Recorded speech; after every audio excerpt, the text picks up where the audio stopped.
ale už tady máme. Nazdar. Gratuluju. Díky. Ale to bylo od začátku jasný, že se dostaneš. Ale já stejně nechápu, že nevzali tebe. Vy jsi to zasloužil mnohem víc než já. Ty to je úžasný, jsi fakt dobrý, Filipe. To jo. To je fakt něco. Ty jo, a jak dlouho tam budeš? 3 roky normálně na bakaláře. Tak to se tam potkáte, ne za rok? No, tak budeš dávat přihlášku znovu? Jo, asi jo.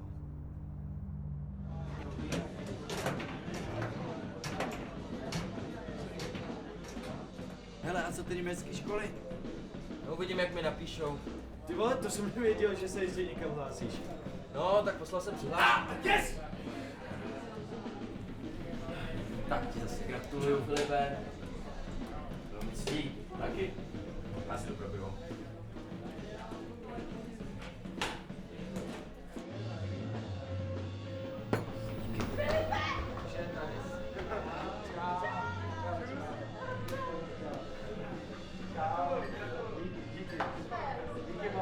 Hele, dám si nějaký baráky.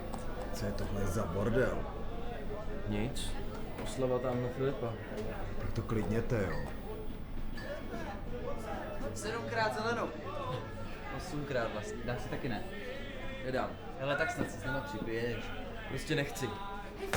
Ano. Prosím tě, furt to neříš, příští rok to snad vyjde. Máro, to je ale americká hymna, já jsem se dostal do Anglie.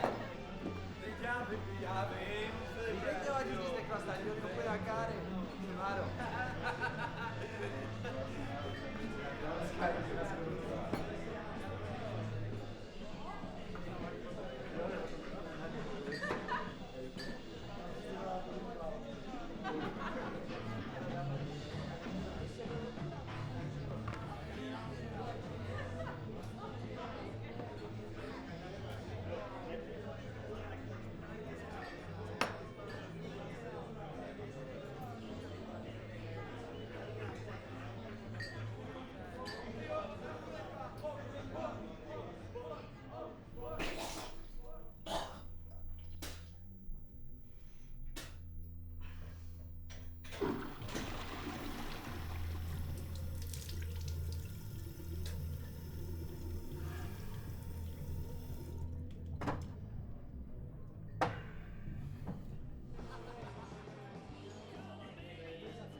Dane, jsi v pohodě?